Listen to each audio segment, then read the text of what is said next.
On May 30, 2024, Travis Decker picked up his three daughters for a scheduled visit in Washington state. They were just little girls, 5, 8, and 9 years old. Their mother expected them back that night. But the sun set, and they never came home. What followed was a frantic search, a devastating discovery deep in the Cascade Mountains, and a manhunt that gripped the entire nation. This is the tragic story of Travis Decker, and the young lives stolen far too soon. Travis Decker was the biological father of three bright, happy young girls. His relationship with their mother had ended years earlier, and while they were no longer together, they shared custody. The court had granted him scheduled visitation rights, and by law, he was allowed to pick them up on May 30th for a routine visit. There were no initial red flags. It was just another day. But hours passed, and when the children didn't return home by that evening, their mother grew concerned. She called Travis, no answer. She tried again. Still nothing. By the next morning, panic had fully set in. She reported them missing, sparking a statewide alert. Local police, the Washington State Patrol, and eventually the FBI joined in the search. The community rallied behind the mother, posting flyers, organizing volunteer groups, and flooding social media with photos of the missing girls. But this was no ordinary disappearance. On June 2nd, 3 days after they vanished, a horrifying discovery was made.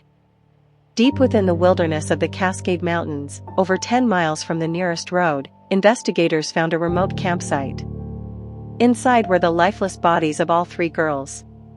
Each had been carefully wrapped in tarps. The cause of death, suspected suffocation. Travis Decker was nowhere to be found. But investigators now knew one thing with certainty: he wasn't a victim. He was the prime suspect. The camp showed signs of planning: survival gear, food supplies, and a tarp-covered shelter.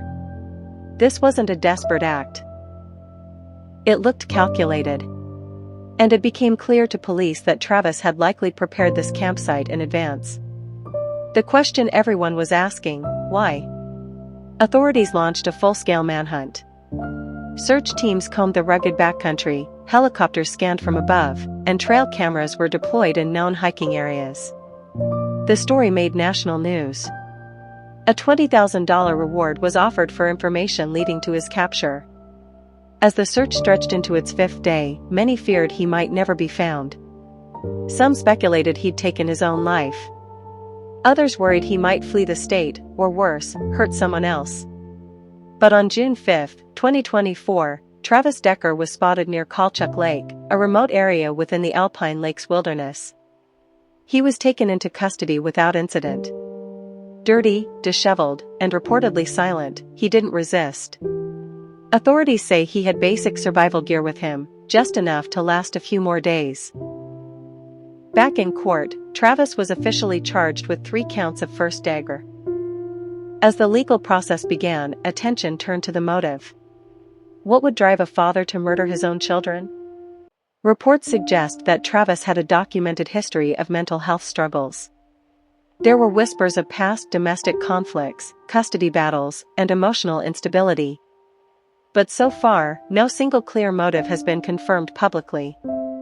Some speculate the killings were meant as revenge, an act of punishment toward their mother. Others believe Travis spiraled mentally, isolating himself from reality in the weeks leading up to the crime. Whatever the reason, the consequences were irreversible. The small Washington town where the girls lived came together in grief. Candlelight vigils were held. Hundreds attended. Stuffed animals, flowers, and handwritten notes were left outside the family home. A GoFundMe organized to support the children's mother and cover funeral costs quickly surpassed $1 million. A heartbreaking show of solidarity from strangers across the country. On social media, the hashtag #JusticeForTheGirls trended for days, with people from all over the world expressing shock, anger, and heartbreak. Many questioned how a court could have allowed unsupervised visitation. Could this have been prevented? The case also reignited broader conversations about family court systems, mental health screening for parents, and how children are sometimes failed by the very systems meant to protect them.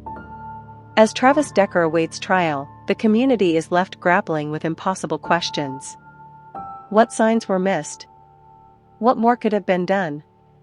And how do you mourn children who were taken not by a stranger, but by someone who once promised to love and protect them? This case isn't just a tragedy, it's a reckoning. A reminder that evil doesn't always come from the outside. Sometimes, it comes from within the family. In the end, 3 innocent lives were lost. And no amount of justice will bring them back.